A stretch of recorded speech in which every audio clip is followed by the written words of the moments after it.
گلا جفائے وفا نما جو حرم کو اہل حرم سے۔ میں انتظار میں تھا کہ مفتی راشد صاحب کا بیان اپلوڈ ہو کہ گئی بھینس پانی میں۔ کتنا تضاد ہے دونوں ویڈیوز میں، یہ صلح ممکن لگ نہیں رہی۔ عقلاں والے چلے گئے، بے شعورے رہ گئے، کچھ خدا کا خوف کر لیں۔ الحمدللہ رب العالمین والصلاة والسلام علی سید الانبیاء والمرسلین، اما بعد فاعوذ باللہ من الشیطان الرجیم، بسم اللہ الرحمن الرحیم۔ الصلاة والسلام علیکہ یا رسول اللہ وعلی آلکہ وصحابکہ یا سیدی یا حبیب اللہ۔ میں اپنی گفتگو کا آغاز ڈاکٹر علامہ اقبال کے اس شعر سے کرنا چاہتا ہوں۔ گلا جفائے وفا نما جو حرم کو اہل حرم سے ہے، کسی بت قدے میں بیان کروں تو کہے صنم بھی ہری ہری۔ یہ ڈاکٹر اقبال کا جو شعر ہے یہ مسلمانوں کی حالت زار پر تھا کہ مسلمانوں کی حالت اب ایسی ہے کہ اگر کسی بت قدے میں، کسی صنم خانے میں جا کر اگر میں مسلمانوں کی حالت سناؤں تو پھر وہ بت اگرچہ ہی نہیں بولتا مگر وہ میری داستان سن کر وہ بولنے لگ جائے گا، اگرچہ ہی اس میں سننے کی سکت نہیں ہے، اگرچہ ہی اس میں بولنے کی سکت نہیں ہے، لیکن رونا ایسا ہے کہ در و دیوار جو ہے وہ کانپنے لگ جائیں۔ داستان اتنی بھیانک ہے کہ میں سناؤں تو صنم خانے کے جو بت ہیں وہ بھی ہری ہری ہش ہش کرنے لگ جائیں، یعنی کہ وہ بھی توبہ توبہ کرنے لگ جائیں۔ حقیقت بھی کچھ ایسی ہی ہے۔ بہت ہی اچھا لگا تھا جب ڈاکٹر زاہد نعمانی صاحب نے یہ کلپ ڈالا مصالحت کا کہ اب خوش آمدید کہتے ہیں کہ ہم اس مسئلے کو سلجھانے کے لیے اکٹھے ہو رہے ہیں۔ جب مسئلے کو سلجھانے کی بات تھی تو ان کی میں نے ویڈیو مکمل دیکھی، انہوں نے بہت ہی شائستگی کے ساتھ، بہت ہی حسن انداز کے ساتھ اور بہت ہی ایک واضح طور پر موقف اور پیغام دیا کہ ہم یہ چاہتے ہیں کہ اس میں مصالحت ہو، صلح ہو اور جتنے بھی تحفظات ہیں ان کو دور کیا جائے۔ اور اس پر انہوں نے چند ایک مفتیان کرام کی طرف اشارہ کیا جو بظاہر انہوں نے نام تو نہیں لیے، مگر مجھے جو ان میں بات سمجھ آ رہی تھی وہ ان کے ہیش ٹیگز جو تھے ان میں سے ان مفتیان کرام کے نام بھی واضح ہو رہے تھے۔ اگر تو وہ ذوات قدسیہ میں ان کو کہوں گا، اگر وہ ان میں شامل ہیں، انوالو ہیں، جو یہ چاہتے ہیں کہ یہ اتحاد ہو جائے، جو یہ چاہتے ہیں کہ یہ آپس میں جو اہل سنت والجماعت کے اتنے بڑے بڑے علماء ہیں آپس میں مل بیٹھ کر اس مسئلے کا حل کر لیں، تو یہ ایک خوش آئند بات ہے، بہت اچھی بات ہے۔ لیکن اس کے اپوزٹ جیسے ہی وہ بیان اپلوڈ ہوا اس کے بعد اگلا بیان، اب میں انتظار میں تھا کہ مفتی راشد صاحب کا بیان اپلوڈ ہو اور میں اس کو سنوں اور سن کر اس پر جو ہے اپنے عوام کو اپنی رائے کے ساتھ یہ اظہار کروں کہ اصل میں مسئلہ ہے کیا۔ لیکن جب وہ کلپ میں نے سنا تو مجھے فقط ایک ہی جملہ یاد آیا اور وہ یہ تھا، یا ایک ہی مقولہ یاد آیا اور وہ یہ تھا کہ گئی بھینس پانی میں۔ یعنی بات ایسی تھی،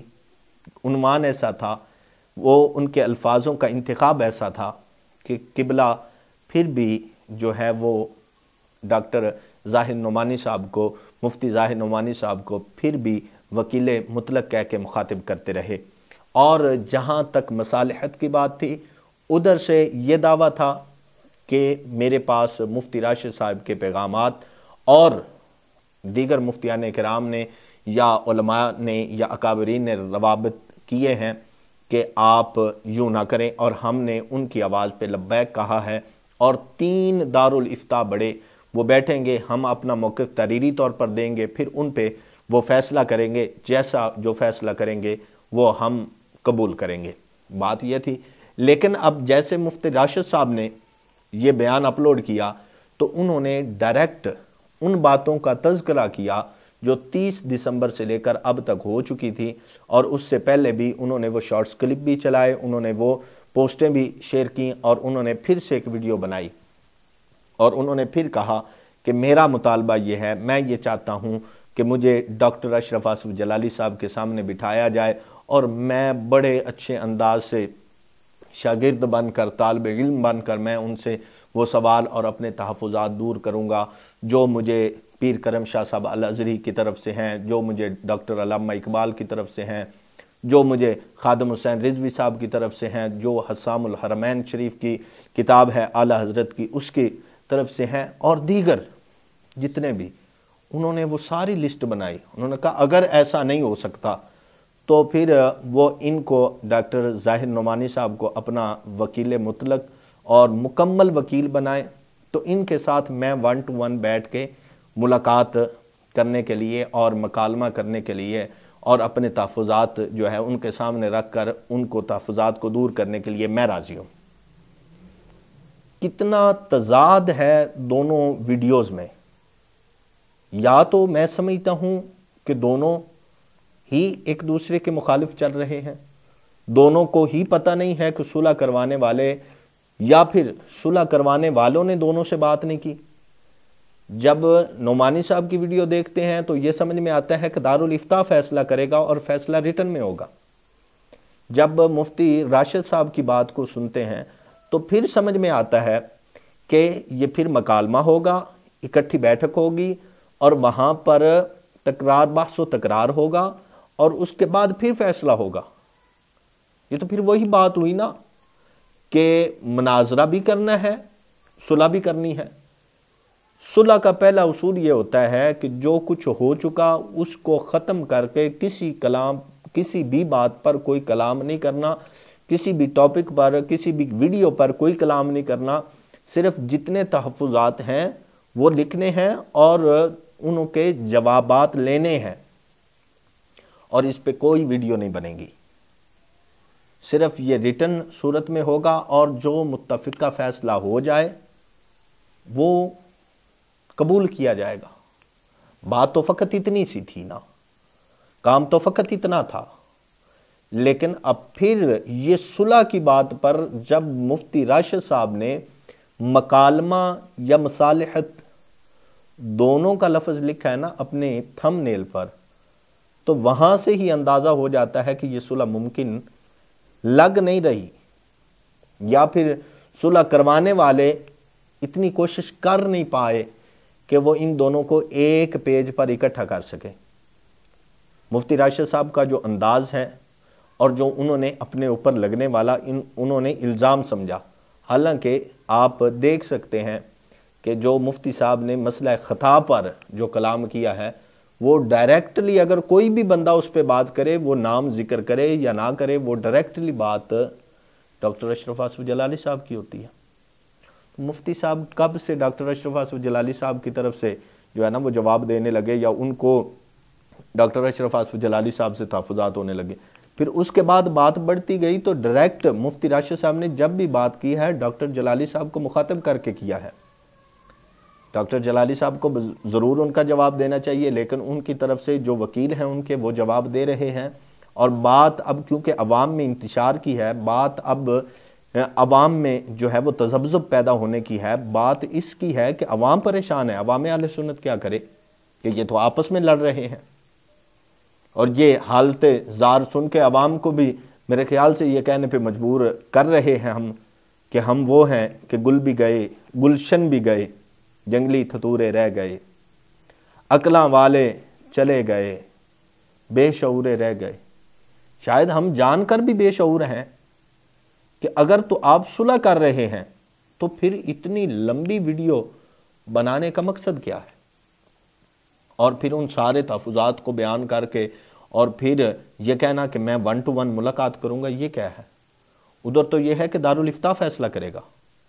ادھر ہے کہ میں خود بتاؤں گا، میں خود بات کروں گا اور اس کے بعد پھر فیصلہ ہوگا۔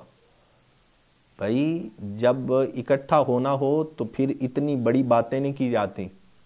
پھر سر تسلیم خم کیا جاتا ہے۔ ان کی طرف سے یہ تھا کہ ہم نے اجازت لے کے ویڈیو بنائی ہے، آپ نے تو یہ بھی ظاہر نہیں کیا کہ آپ کے پاس علماء کرام آئے ہیں یا آپ کو انہوں نے صلح کی دعوت دی ہے۔ دونوں کو دیکھیں، وہ کہہ رہے ہیں آپ کی طرف سے کوشش ہے، آپ کہہ رہے ہیں ان کی طرف سے کوشش ہے۔ ادھر آپ فرما رہے ہیں کہ مکالمے کے لیے بھی تیار ہوں، مصالحت کے لیے بھی تیار ہوں، ادھر وہ صرف چاہتے ہیں کہ مصالحت ہو، ہماری صلح ہو جائے۔ کیا کرنا چاہ رہے ہیں؟ کیا سوچ کے یہ اتنا بڑا قدم اٹھا رہے ہیں آپ لوگ کہ کوئی سوچ نہیں ہے آپ کو عوام کی، کوئی سوچ نہیں ہے آپ کو اپنے مسلک کی، اور کوئی سوچ نہیں ہے آپ کو انتشار پیدا کرنے کی، اور کوئی سوچ نہیں ہے کہ اس کا نقصان ہمیں کتنا ہوگا۔ کچھ خدا کا خوف کر لیں، کچھ خدا کا خوف، ایسا نہ ہو کہ ہمارے پاس پھر کچھ بچے ہی نہ کھونے کو۔ ابھی چند اگر صلح کروانے والے ہیں تو پھر مل کے بیٹھ کے کچھ صلح کر لیں، ورنہ ایسا نہ ہو کہ پھر صلح کروانے والے ہی صلح کروانے نہ آئیں، ایسا نہ ہو کہ شیر شیر چلاتا رہے اور لوگ مدد کو نہ آئیں۔ خدا را یہ شخصیات اتنی جو ہیں ایسی نہیں ہیں کہ ان پر جو ہے وہ زبان تان دراز کیا جائے، یا ان پر جو ہے نا بات کر کے معاملے کو سلجھایا نہ جا سکے۔ اکٹھے ہو جائیں، ایک ساتھ اکٹھے ہو جائیں، اور بہترین موقف وہ ہے جو نعمانی صاحب نے کہہ دیا اور مفتیان کرام میں ہے کہ دونوں پارٹیز اپنی تحریر لکھیں اور 3 بڑے دارالافتاء میں وہ پیش کریں، اور وہاں کے مفتیان کرام جو ہیں جو فائنل فتویٰ دیں اس پر عمل کیا جائے۔ دیٹس اٹ، اتنی سی بات ہے، مگر سمجھ آئے تو پھر ہی ہے نا۔ اللہ پاک عمل کی توفیق عطا فرمائے۔